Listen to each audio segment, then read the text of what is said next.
यह वीडियो केवल शैक्षणिक उद्देश्यों के लिए बनाया गया है।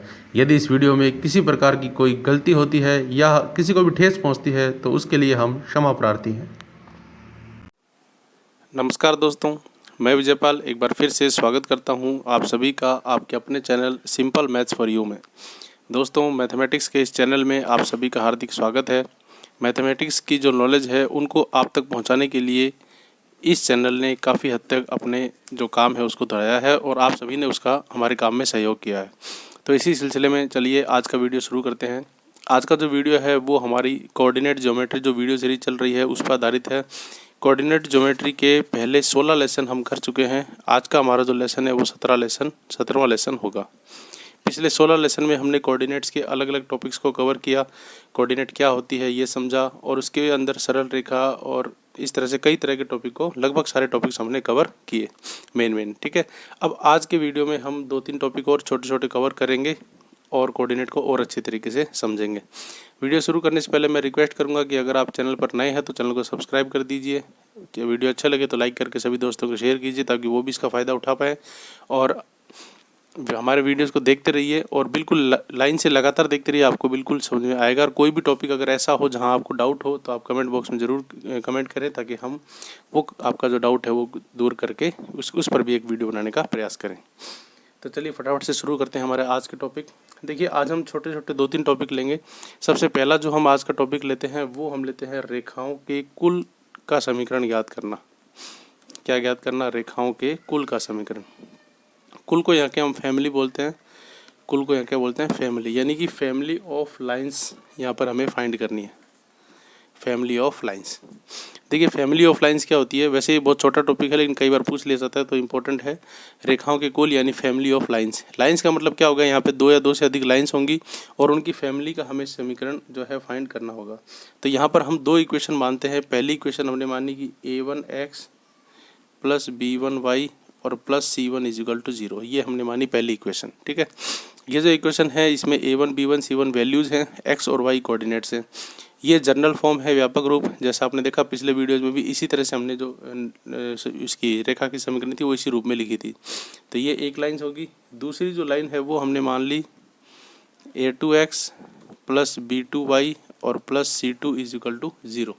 ये हमने मान ली हमारी दूसरी। अब यहाँ पर आपको ये ध्यान रखना कि ये जो दोनों रेखाएं हैं ये असमांतर रेखाएं होंगी। ये क्या होंगी? असमांतर रेखाएं। असमांतर रेखाएं होंगी, इसका मतलब ये समांतर नहीं होंगी और असमांतर होंगी तभी ये एक दूसरे को किसी न किसी बिंदु पर काटेंगी। तो इनके जो कुल की समीकरण होगी वो एक ऐसी समीकरण होगी जो इन दोनों समीकरणों के जो इनका जो कटान बिंदु होगा उस पर से होकर निकलेगी और इस तरह की जितनी भी रेखाएं होंगी उनकी फैमिली को डिनोट करेगी। तो आपको ज़्यादा डीप में जाने की जरूरत नहीं, आप डायरेक्ट यूँ समझ सकते हो कि ये 2 लाइंस हैं, 2 लाइंस की इक्वेशन है, दोनों असमांतर हैं, दोनों कहीं ना कहीं किसी बिंदु पर काटेगी। तो इन दोनों रेखाओं के कुल का समीकरण क्या होगा? इनकी फैमिली ऑफ लाइन का इक्वेशन क्या होगा? फैमिली ऑफ लाइन का इक्वेशन क्या होगा? तो यहाँ पर आपको क्या करना है? यहाँ पर आपको वो चीज़ ध्यान रखनी है जब हमने 2 रेखाओं के प्रतिच्छेद बिंदु से गुजरने वाली रेखाओं का समीकरण ज्ञात किया था, बिल्कुल उसी प्रकार से। ठीक है, तो यहाँ पर क्या होगा? यहाँ पर पहले तो हमें लेना है a1x plus b1y plus c1 और प्लस में यहाँ पे फिर हमें लेना है लैम्डा, यहाँ लेना है a2x प्लस b2y और प्लस c2 इजिकल टू 0। ये b2 है और ये c2 है। यानी यहाँ पर हमें उसी तरह से लेना है जब हमने 2 रेखाओं के प्रतिच्छेद बिंदु से गुजरने वाली रेखा का समीकरण ज्ञात किया था। यहाँ पे सेम वही कॉन्सेप्ट लेना है क्योंकि यहाँ पर भी इन दोनों रेखाओं का जो कुल होगा वो इन दोनों का जो प्रतिच्छेद बिंदु होगा, जिन बिंदु पर ये दोनों रेखाएं काटेगी उसी बिंदु से गुजरने वाली जितनी भी लाइन्स होगी वही उन सब का क्या होगा? फैमिली ऑफ लाइन का इक्वेशन होगा। तो यहाँ पर आपको जो इनकी रेखाओं का कुल का समीकरण है वो यही आपको ध्यान रखना है। इसमें left hand side a1x plus b1y plus c1 plus में फिर एक लगाना है लैम्डा वही अज्ञात वैल्यू है जिसकी वैल्यू आपको फाइंड करनी है। कोई ना कोई एक और कंडीशन दी जाएगी जिसके द्वारा आप इसकी वैल्यू को ज्ञात कर पाओगे। फिर लैम्डा लगाना है, ब्रैकेट में वही दूसरे का LHS a2x plus b2y plus c2 bracket बंद और 0। तो ये आपको याद रखना है equation of family of lines. ठीक है, तो ये था हमारा फैमिली रेखाओं के कुल का समीकरण ज्ञात करने का सूत्र। तो ये आपको याद रखना है।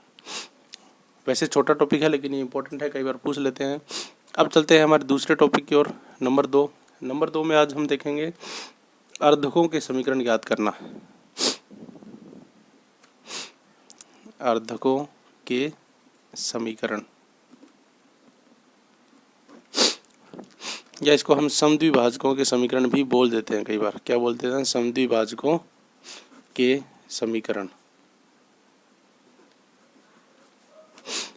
अर्धकों के समीकरण या समद्विभाजकों के समीकरण क्या होते हैं? देखो सपोज दो रेखाएं हमने खींची, ये हमारी है दो रेखाएं, ठीक है।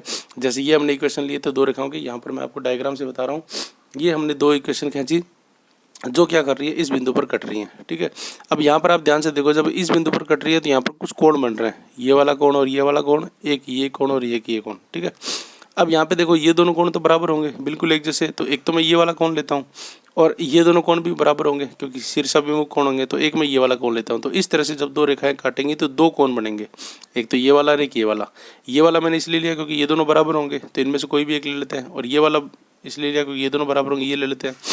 अब हम क्या करेंगे, इन कोणों को जो दो बराबर भागों में काटने वाली रेखा होगी, जैसे सपोज ये रेखा, ये मैंने एक रेखा खींची, ठीक है। इसको मैं एक बार A1 नाम दे देता हूँ। जो A1 मैंने लाइन खींची वो देखो इस बिंदु से जा रही है और ये जो कोण है इसको दो बराबर भागों में बांट रही है। इसी तरह से अगर मैं एक रेखा यूँ खींचूँ इस तरह से, इसको मैं A2 अगर नाम दूँ, तो इस तरह से ये जो रेखा है ये क्या कर रही है, इन दोनों रेखाओं से जो कोण बने हैं उन कोणों को दो बराबर भागों में काटती हुई जा रही है। तो A1 और A2 रेखा हमारे यहाँ पे क्या कहलाएगी, अर्धक कहलाएंगे। क्या कहलाएंगे, अर्धक। ये बात आपको जो है ध्यान रखनी है, ठीक है। अर्धक क्या होंगे, मैंने आपको पहले भी बताया था जब हमने परिकेंद्र और कर रहे थे। अर्धक होते हैं जब दो रेखाएं आपस में एक दूसरे को काटती हैं तो वो कुछ कोण का निर्माण करती हैं, कोण बनाती हैं।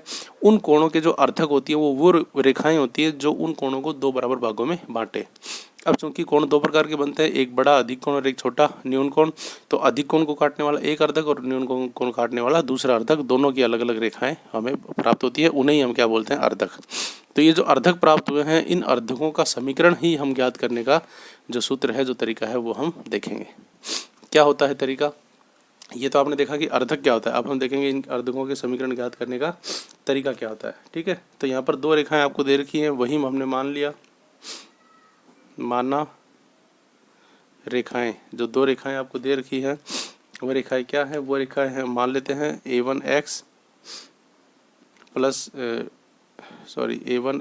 B1y plus C1 is equal to 0। ये रेखा होगी पहली। फिर देख लेते हैं दूसरी जो रेखा है A2x plus B2y plus C2 is equal to 0।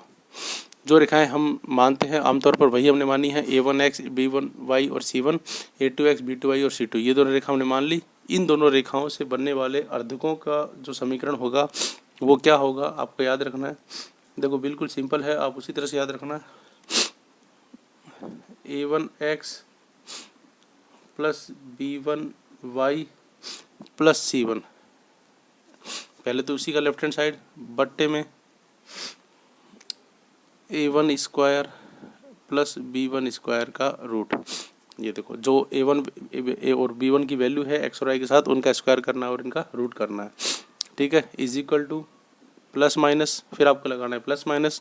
उसके बाद यहाँ पे दूसरा A2x plus B2y plus C2 और बट्टे में यहाँ पर दूसरे का यानी A2 square plus B2 square का रूट। ये आपको जो समीकरण, इसको हल करने पर जो समीकरण बनेगी वो समीकरण आपकी कहलाएगी अर्धकों की समीकरण। तो यहाँ पर ये जो सूत्र आया ये किसका आया, अर्धकों के समीकरण का, ठीक है। वापस से देखते हैं, दो रेखाएं आपको दे रखी थी, ये दोनों रेखाएं जब एक दूसरे को काटेंगी तो उनसे जो कोण बनेंगे उन कोणों के अर्धकों का जो समीकरण होगा वो ये होगा, A1x plus B1y plus C1, जो ऊपर के लेफ्ट हैंड साइड है वही, बट्टे में A1 square plus B1 square, यानी जो x और y के साथ वैल्यू है उसी का स्क्वायर करके रूट करना है, ठीक है। Is equal two plus minus A2x plus B2y plus C2, यानी कि जो दूसरी लाइन थी उसका LHS, बट्टे में A2 square plus B2 square का रूट, यानी कि जैसा यहाँ पर किया वैसा ही काम यहाँ पे किया, यहाँ पे 1 के लिए, यहाँ पे 2 के लिए, पहली लाइन के लिए, दूसरी लाइन के लिए, बीच में लगाया इक्वल का साइन और प्लस माइनस। अब यहाँ पर जब आप इसको सॉल्व करोगे, जब आप इसको क्या करोगे, सॉल्व करोगे, तो प्लस जब आप साइन लेके हल करोगे, जब प्लस लेके हल करोगे तो एक समीकरण आएगी और माइनस लेके हल करोगे तो दो समीकरण आएगी। इस तरह से यहाँ पे पहली समीकरण आ जाएगी और दूसरी समीकरण आ जाएगी। तो यही दोनों समीकरण दोनों अर्धकों की होगी, क्योंकि मैंने आपको चित्र में बताया था कि इस तरह से दो अर्धक बनते हैं A1 और A2। तो जब आप इसको हल करोगे, हल करने के बाद एक बार प्लस लेके हल करोगे तो अलग समीकरण आएगी, माइनस लेके हल करोगे तो अलग समीकरण आएगी। वही दोनों समीकरणें क्या होंगी, अर्धकों की दो समीकरणें आ जाएंगी। ठीक है, बिल्कुल सिंपल सा सूत्र है। सूत्र आपको याद रखना है, बहुत काम आता है। दिखने में छोटा टॉपिक है लेकिन इंपॉर्टेंट टॉपिक है। अब यहाँ पर आप एक बात ध्यान रख सकते हो, यहाँ पर कुछ जांच होती है, वो जांच अगर आप कर लो तो आपको थोड़ी सी हेल्प मिले। क्या होती है जांच? देखो, आप ये निकाल सकते हो पहले A1 A2 plus B1 B2। आप इसकी वैल्यू पहले निकाल लो। ये एक फैक्टर होता है जो जब हमने रेखाएं समांतर और लंबवत की थी तब ये फैक्टर निकाल के इसी के आधार पर हमने चेक किया था।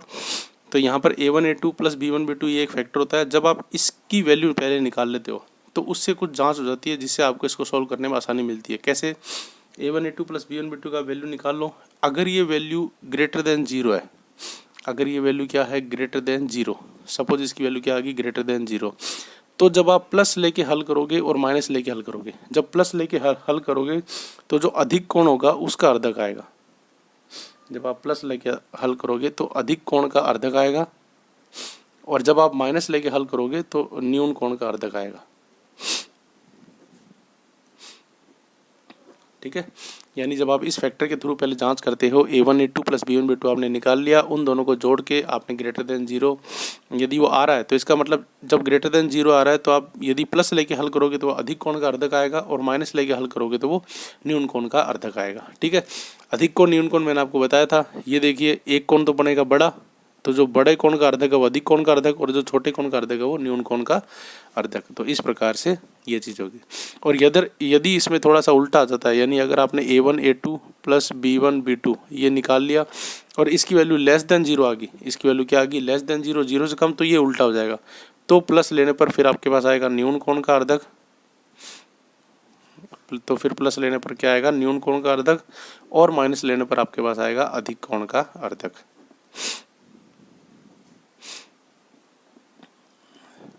ये चीज़ ठीक है। तो ये A1 A2 plus B1 B2 एक फैक्टर है, ये जिसको आप पहले जांच कर लोगे। तो यदि इसकी वैल्यू ग्रेटर देन 0 आती है तो प्लस लेने पर अधिक कोण का अर्धक आएगा और माइनस लेने पर न्यून कोण का अर्धक। और यदि इसकी वैल्यू नेगेटिव आ जाती है, इस फैक्टर की वैल्यू अगर 0 से कम आ जाती है, नेगेटिव आ जाती है, तो फिर प्लस लेने पर न्यून कोण का अर्धक आएगा और माइनस लेने पर अधिक कोण का अर्धक आएगा। ठीक है, तो ये था हमारा दूसरा टॉपिक। बिल्कुल सिंपल है, आपको ये चीज़ ध्यान रखनी, ये तो जांच करने के लिए ये आपको समीकरण ध्यान में रखनी है। ठीक है, एक छोटा सा टॉपिक और है, वो हम आज कर लेते हैं, उसके बाद हमारा जो मेन है वो कंप्लीट हो जाएगा। उसके बाद आगे से हम क्वेश्चंस या वो करेंगे। एक छोटा सा टॉपिक और है, वो हम और देख लेते हैं। नंबर 3 टॉपिक आज का। नंबर 3 जो टॉपिक है वो है दो समांतर रेखाओं के बीच की दूरी ज्ञात करना।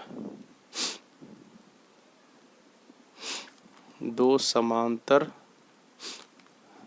रेखाओं के बीच की दूरी ज्ञात करना। यानी आपको इसमें क्या होगा, दो समांतर रेखाएं दे रखी है।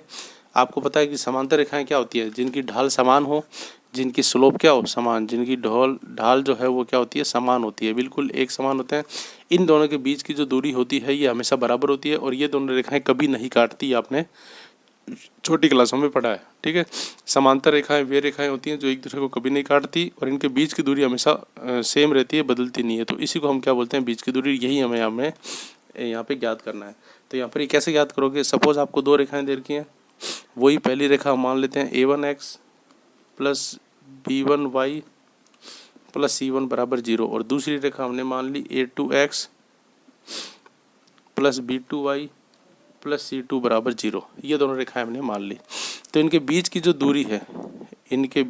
दूरी है, इसको हम D मान सकते हैं, डिस्टेंस। इस दूरी का जो फॉर्मूला है वो क्या होगा,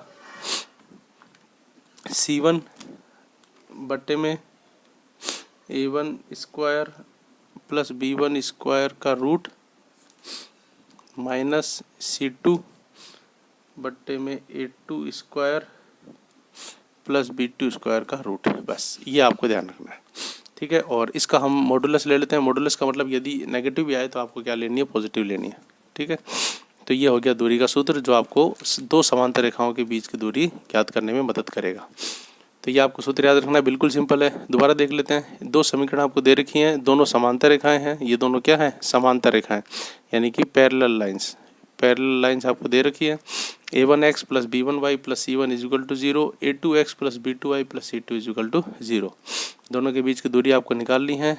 तो सबसे पहले क्या करना पड़ेगा? c1 बट्टे में a1 का स्क्वायर प्लस b1 का स्क्वायर का रूट माइनस c2 बट्टे में a2 square plus b2 square का रूट, बिल्कुल वैसे ही। ठीक है। अब देखो, जो आपने समीकरण ज्ञात की थी उसमें यहाँ पे समीकरण आ रहा था, बीच में बराबर और प्लस माइनस था। यहाँ पे डिस्टेंस है तो c1 में से c2, यानी इसमें से आपको ये घटाना है। c1 के बट्टे में आपको a1 square plus b1 square का रूट लगाना है, और c2 के बट्टे में सेम वही, सिर्फ a2 के लिए, यहाँ पे 1 के लिए, यहाँ पे 2 के लिए। तो जब आप इसको सॉल्व करके आंसर निकालोगे तो वो क्या आ जाएगी? आपके बीच की दूरी आ जाएगी। यहाँ पे इसका मापांक भी आपको लेना है। मापांक का मतलब हो गया दूरी जो भी निकलेगी वो हमेशा क्या होगी? पॉजिटिव होगी। यानी दूरी जो भी होगी ऑलवेज क्या होगी? पॉजिटिव होगी। प्लस की वैल्यू ही आपको लेनी है, क्योंकि दूरी जो होती है कभी भी नेगेटिव नहीं होती। कुछ भौतिक राशियाँ हमेशा पॉजिटिव ही होती हैं। ठीक है। तो ये हो गया दूरी का सूत्र, दो समांतर रेखाओं के बीच की दूरी ज्ञात करना। तो ये थे हमारे 3 छोटे टॉपिक। छोटे हैं लेकिन इम्पोर्टेंट है। तो आज की वीडियो में यही टॉपिक। वीडियो को एक बार फिर से आप 2 बार देखिए, ताकि आपके जो टॉपिक्स हैं वो बिल्कुल क्लियर हो जाएं। रेखाओं के कुल का हमने पहले देखा, फिर अर्धकों के समीकरण ज्ञात करने का पहले चित्र से समझा, और फिर समीकरण से। ये आपको सूत्र याद रखना है। उसके बाद एक जांच है जिसके द्वारा आप पता लगा सकते हो कि प्लस लेने पर कौन से कोण का अर्धक आएगा और माइनस लेने पर कौन से कोण का। और उसके बाद दो समांतर रेखाओं के बीच की दूरी ज्ञात करने का सूत्र। बिल्कुल सिंपल है, बिल्कुल छोटे छोटे टॉपिक है लेकिन इंपॉर्टेंट टॉपिक है। तो आज की वीडियो में इतना ही। मिलते हैं बहुत जल्द अगले वीडियो में। तब तक के लिए आप अपना ध्यान रखिए, मैथमेटिक्स पढ़ते रहिए हमारे चैनल के साथ। मिलते हैं बहुत जल्द अगले वीडियो में एक नए टॉपिक के साथ। तब तक के लिए धन्यवाद।